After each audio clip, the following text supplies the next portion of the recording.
Episode 4, Expectations and Disappointments. Are you all right? Emma walked over to Alex, looking worried. You are better off without her. You've seen her true nature, and she's not worth being sad over. Don't worry, I'm fine, he said, smiling. After seeing Kathy's behavior, he felt much better about the breakup. Good. Emma's expression brightened. Come on. To celebrate getting away from that bitch, I'll treat you to a meal. Don't argue. How about a nice place somewhere off campus? DeLuca's? DeLuca's was a rather upscale restaurant, and only the richest students at Preston University could afford to eat there. No, not this time. I don't want to bump into Kathy, Alex said, knowing that was the same restaurant she was going to with Billy. But one day I'll treat you to a meal at Chez Laurent. Chez Laurent was one of the most luxurious restaurants in New York. It was the kind of place that all students had heard of, but no one could afford to eat there. Emma was surprised. Alex didn't usually boast, so why was he doing so now? And this particular claim was really over the top. Is this simply a reaction to his heartbreak? She wondered. If so, it'll pass, right? She felt a little embarrassed, but she simply smiled and followed Alex's lead. All right, I'm looking forward to it. To be honest, I've never been there. She didn't know that Alex could eat 3 meals a day at the most expensive restaurant in the world and not even spend 1/100th of his wealth. Emma was called away by 2 of her friends, leaving Alex standing alone. 2 of his classmates, Ben and Carl, walked over and dragged him to the cafeteria for a meal. Just as they reached the entrance of the cafeteria, Ben stopped walking. He stared at his phone and loudly announced, "Shit, Joe's making a fool of himself online. Check out our dorm group chat room." Really? Alex and Carl quickly took out their cell phones and checked the dormitory group chat. Joe had just sent a message. "Guys, it's official. I'm no longer single. Hurry back to the dorm, and I'll treat you to lunch to celebrate." He's finally found a girlfriend. I guess he got tired of being alone, Alex said. Carl grinned. "Let's go back to our dorm and give him hell about it." With that, the 3 of them turned around and walked toward the dormitory. As soon as they entered, they saw Joe sitting on the bed with a girl holding hands. "You're back." Joe let go of the girl's hand and stood up, smiling at the guys. Joe was a sports major. He was tall and slender with well-developed arm muscles. "Hey guys, this is my girlfriend Susan. She studies music." Then he gestured to Alex and the others. "These are my roommates, Alex, Ben, and Carl." Susan stood up and nodded with a smile. Ben looked at her, and his heart started beating faster. She had pale skin, delicately shaped eyebrows, and a great body. "She's perfect," he thought. "Let's eat at La Belle Vie. Susan's roommates are coming too, so why don't you guys go and get ready?" Joe then turned to Alex and said, "Why don't you bring Kathy along?" Everyone knew about Alex's lack of money, and that he couldn't afford to take his girlfriend to upmarket restaurants, so Joe decided to take this opportunity to help his friend.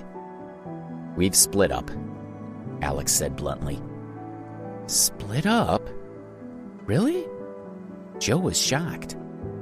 Ben glanced at Joe and he understood the silent message. The reason for the split was obvious: Alex's poverty. "Hurry up." Susan looked at her phone and then raised her head. "My roommates have already left for the restaurant and they're all quite impatient, so don't make them wait too long." "Okay, then you guys get cleaned up and changed and then we can get going," Joe urged them, tugging at Susan's hand. "Come on, let's wait for them outside." Joe stepped outside the dormitory with Susan and turned to see her standing with her arms crossed. "What's wrong?" he asked. She frowned. "Aren't your roommates a little too ordinary looking? I mean, Ben's not very handsome and Carl is somewhat average too. Alex isn't bad, but judging from his clothes, he doesn't have much money. How can I introduce them to my roommates?" Joe felt a little uncomfortable, but he forced a smile and said, "It's just a meal. It's not like it's a blind date or anything, so why do you care so much about their looks?" "Do you think my friends are just coming for the food?" she asked. "I know them. Although they didn't come right out and say it, they're hoping your roommates are good boyfriend material. I've shown them your picture, and they must think that your friends are like you." She frowned. "Then blame me, because I didn't tell you they're all biology students." His smile was a little bitter. He'd been assigned to Alex's dorm because the sports department dorms hadn't had room for him.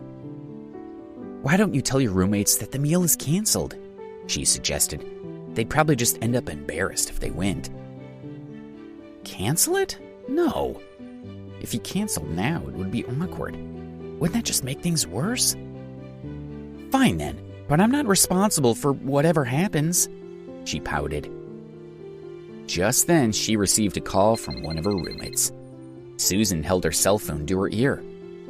"Rose, you're all there. How is it?" When we get there, you'll see for yourselves." "All right, I'll hurry them up. Just wait." As she was talking, Alex, Ben, and Carl came out of the dormitory. "Joe, see how good I look?" Ben gestured to his half-sleeve shirt as he looked at Joe expectantly. "Cool." Joe smiled and patted his shoulder. Thankfully, Ben hadn't heard Susan try to cancel the lunch. If he had, it would have been a blow to his confidence. Joe looked at Alex, who had followed Ben out. He frowned. "Alex, why haven't you changed?" "What about my friends?" Susan asked. "Can't you get dressed up for them?" "Alex looks fine. What do you expect him to wear?" Carl asked. "He's not Joe, and he's never going to look like him." Susan shook her head. Her roommates were going to be very disappointed. This was going to be a disaster. "Stop wasting time and let's go," she urged them, and they all followed her out of the dormitory. Rose, Stacy, and Betty sat at a table at La Belle Vie. All of them were pretty, and it was clear they came from good families. Rose had long hair that draped over her shoulders. Her skin was fair, and she had a small face with large, sparkling eyes, a straight nose, and pretty pink lips. She looked like a beautiful princess straight out of a fairy tale. She was the prettiest of the three girls, and also the center of attention. "Rose, there's a lump on your forehead. What happened?" Betty gestured to the small bulge on her forehead. "Oh." Rose touched the little mark, her sweet face looking a little angry. "Don't remind me, Betty. Remember how I said I went to Metro Skybank with my father to do some business? Well, I met a clumsy person who smacked a door off my head." "Ouch. Did he at least apologize? Metro Skybank's customers are quite high quality, aren't they?" Rose used her phone to take a picture of her head and then checked it. Thankfully, the lump was not too obvious. She put her phone down and smiled at her friend. "He did apologize. I was a bit stunned when I saw him there. You guys know what kind of people Metro Skybank caters to, right?" "You mean the upper class?" Stacy asked. "So this guy didn't belong?" "Exactly.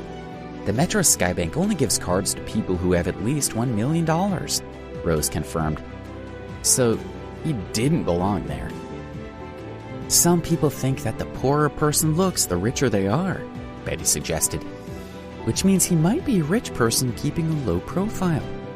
Rose, tell us all about him." Rose rolled her eyes. "Why?" Later on, when the manager came over, he found out that the guy didn't even have a card. I think he was just an idiot who stumbled into the Metro Skybank. Maybe he thought that the cards of other banks can also be used there. "If he'd done that, I would have died from embarrassment," Stacy exclaimed. "After all that, I didn't even look at him and just left with my dad." Rose tossed her hair over her shoulder. "We'll see if he dares to try it again in the future, or if he dares to show his face anywhere." "The guy's not a child," Betty pointed out. "Doesn't he have any common sense? I guess he's destined to be single for his entire life. Who would want a guy like that?" "Let's stop talking about him. I never saw him again anyway," Rose sighed. Why isn't Susan here with the others yet? Seriously. Rose picked up her phone and frowned slightly as she looked at the screen displaying her chat with Susan. Her boyfriend is rather handsome and quite muscly. Just my type. If one of his roommates looks like that, don't fight me for him, Rose winked. Cheeky, Stacy chuckled. Susan said her boyfriend is a sports major, so he should be pretty fit. We'll see about the others when they get here. The three girls chatted and laughed, checking each other's appearance and making a few adjustments as they waited for the guys to arrive. Finally, Susan